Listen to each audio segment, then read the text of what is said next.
नमस्कार मंडळी, कशा आहात तुम्ही सगळे? तर सगळ्यांना श्री स्वामी समर्थ. आज हा ब्लॉग गुरुवारचा आहे. थोडा टाकायला उशीरच झाला, पण असो. सकाळची सुरुवात केंद्रातूनच झाली. त्या दिवशी पारायणाची समाप्ती पण होती आणि गुरुदत्त जयंती होती.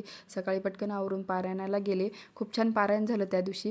थोडासा उशीर झाला, कारण जास्त अध्याय असल्यामुळे थोडासा उशीर झाला. बाहेर आले तर बघते सगळं उजडलेलं होतं, कारण 7 वाजले होते. तसं आम्ही 6:30पर्यंत घरी येत असतो दरवेळेस, पण आज जास्त अध्याय असल्यामुळे थोडासा उशीर झाला.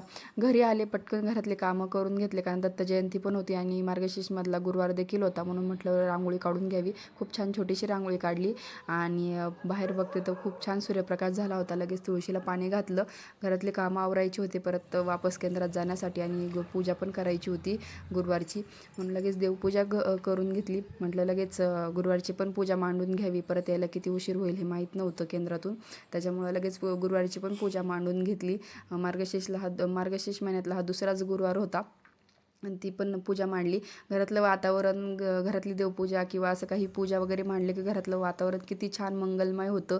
खूप छान घरातलं वातावरण होतं आणि भारी, खूप म्हणजे खूप वेगळं भारीचं वाटतं असं. आणि लगेच देवपूजा वगैरे झाली. स्वतःचं आवरून घेतलं, कारण की आज मला लगेच केंद्रात जायचं होतं.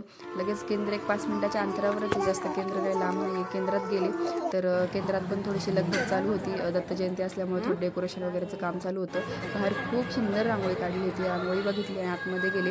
आतमध्ये पण काही बायका म्हणजे काही महिला हार वगैरे करत होत्या आणि काही बायका त्यांनी तिथे पावल्या खेळत होत्या.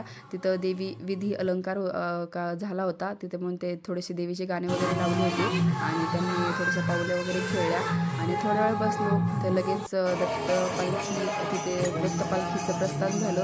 काही दादा खूप छान पावले खेळत होते, ते बघितलं आणि आतमध्ये पालखी आली.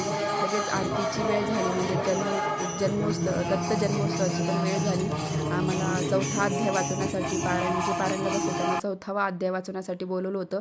4था अध्याय वाचून झाल्याच्यानंतर लगेच दत्त जयंती असल्यामुळे आरती झाली आणि आमचं पारायणाची पण समाप्ती झाली. खूप छान विस्मरणीय हे दिवस स्वामींनी पण माझ्याकडून निर्विघ्नपणे हे सगळं पार पाडून घेतलं. तिथेच फराळाची पण सोय केली होती. फराळ केलं आणि तिथेच दिवस पूर्ण घातला. संध्याकाळी थोडंसं उशिरा घरी आले. कहाणी वाचायची राहिली होती, पूजा मांडून गेली होते, मग कहाणी वाचली आणि थोड्या वेळाने बघते तर काय माझ्या दिव्यामध्ये फुल तयार झालं होतं पहिल्यांदाच. आणि मला स्वामींनी याचं म्हणजे पारायणाचं फळ दिलं. मला असं वाटतं. तुम्हाला काय वाटतं ते नक्की कमेंटमध्ये सांगा.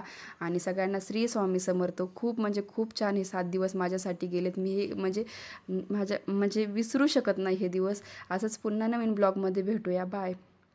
श्री स्वामी समर्थ.